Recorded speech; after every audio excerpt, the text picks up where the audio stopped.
Hi guys, nandito ako sa Durex Sexhibit dito sa A-Venue Mall. Makikita natin ang different sexual practices sa iba't ibang bansa at paano gagawin nyo para mag-ingat sa mga sexually transmitted diseases. Guys, tell us something about the exhibit. So this exhibit is Durex Condom, obviously. It's all about preventing unwanted pregnancies, STDs, and this stuff. Okay. So, ano yung hawak mo? One of their theories that one way to arouse someone is by smell. You have 2 more minutes of viewing. No, this is a guy's perfume. You have 2 more minutes of viewing. So Thank you. It's like if you smell your partner, smell good, somehow you'll be aroused. Do you believe? Pwede. Fair enough. Yeah. Pwede. Pare, tell me about the exhibit. Ano meron dito sa Durex Sexhibit? Yun nga, yung number 1, yung mga ginagamit ng couple, tulad ng mga toys, mga lubricant. Tapos yung mga history, kung paano nag-originate yung mga salitang sex, gano'n, dirty PC, hanggang sa ngayon.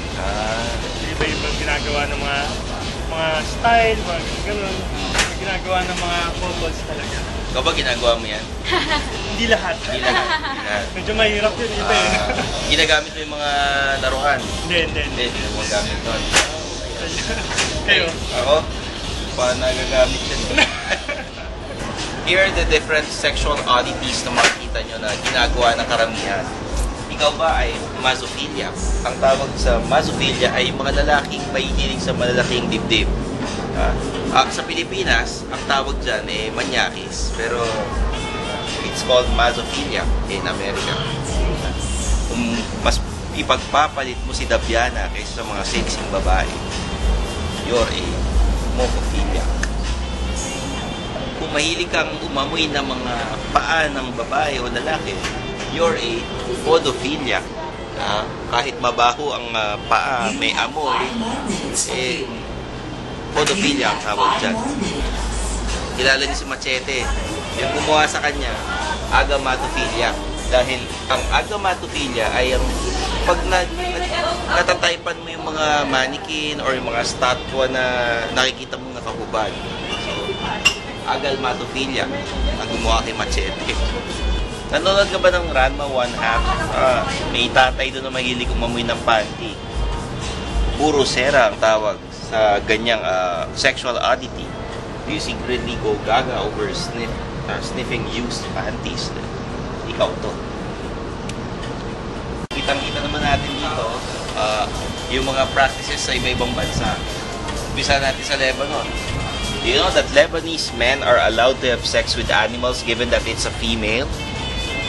Medyo kadiri yun, pero ganun ang kultura nila.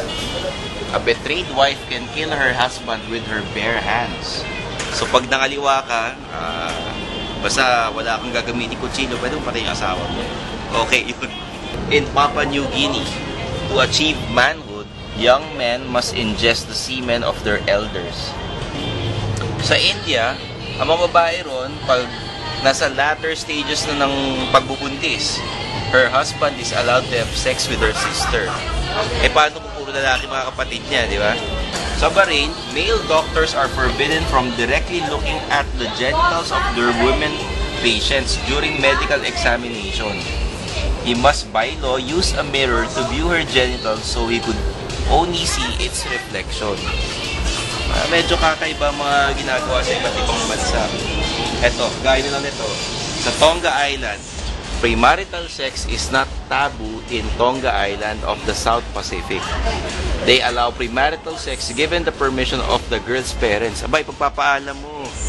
If pregnancy accidentally occurs, the couple must walk around their village naked for several days. So, kailangan, pag nabuntis mo yung babae, maglalakad kayo sa village na nakahubad. Kayong dalawang magsyota. Kung premarital sex ay magpapaalam. Dito naman sa France, 41% of French adults admitted they have participated in orgies. 27% of them have engaged in partner swapping. Mga weird ang mga kakaiba talaga. Ilang beses ba dapat gawin yan sa isang linggo? Yan kasi yung parang way na makapag-relax ka eh. Siguro twice or thrice a week. Thrice a week? Oo naman. Ma'am, ikaw, ilang Thank you for beses coming. isang linggo Please dapat exit the ginagawa? area for the what next you batch of said. viewers. Please Twice or exit the thrice? area for the next batch So, of viewers. MWF. Thank you. Hindi, more on weekend. Okay. Friday, Saturday, Sunday. Para pag Monday, Balik sa work. ito ang most common sexually transmitted diseases na pwede mong makuha kung hindi ka gumagamit ng condom. Chlamydia. Hindi ko alam kung ano tawag dito pero ito signs and symptoms for women. Ito, delikado yan. Gonorrhea sa Tagalog, tulog. Pag hindi ka nag-condom, pwede kang magkaroon yan. O kaya, pwede kang magkaroon ng syphilis. May ganyan ka ba, pare? Ano yung syphilis? Ba't sa Tagalog yung syphilis? Yan, yung syphilis parang singaw sa ari. Kaya medyo delikado yan. Ito yung tsura niya, no? Pwede kang magkaroon ng genital herpes pagka hindi ka gumagamit ng condom. Yung genital herpes, ito na, ipakita. Or, ang kinatatakutan ng lahat, HIV. Isa sa mga pinakamalala, genital warts. Pagka ikaw may ganito. Yan. Kulugo sa ari. Yan. Kulugo sa ari, nasa Parang kulugo sa ari. Yan. Hindi yan cauliflower, ha? pero may nangyayari din sa mga babae na yun. Oo. Pwede mangyari yan sa babae. Sa... Paring Bora, kailangan gagamit tayo ng condom. Ikaw ba, ilang beses sa linggo ginagawa, pare? Depende kung pagod ako sa trabaho. Pero kung pure energy naman, siguro wala akong trabaho, siguro 4 times a day. 4 times a day? 4 times a day. Okay, Mga ilang oras? Ilang oras din Kasi sa... medyo malakas pa yung natin, bata pa tayo. Ilang taon ka na ba, pare? 26. 26 ka. 4 times a day. Sa 4 times a day na yun, bawat isang beses, ilang oras? Sabihin natin hindi naman oras. 30 minutes na. 30 minutes. So, 2 oras sa isang araw mo nasasayang dahil sa ganun. Pero ang sex naman, kailangan natin yan eh. Oo. Kahit kung walang time sex, walang buhay. Okay. Walang buhay. Kung may mabubuhay pag may sex. Kung walang condom. Okay. Ayos siya, Kuya Bora, ha? Kaya bagay sa'yo kahit siguro hindi ka nakipag-sex, kailangan nakakontak mo palagi. Oo, syempre, kailangan yan para maiwas tayo sa mga sakit na yan. Guys, kita nyo na, ito ang Durex exhibit here in Avenue Mall. Nakikita nyo na yung iba't ibang fetish and iba't ibang sexual practices in different countries of the world. So, paano ba yan? Sama ko yung kadate ko at may gagawin lang kami. Baka tumambay muna kami rito.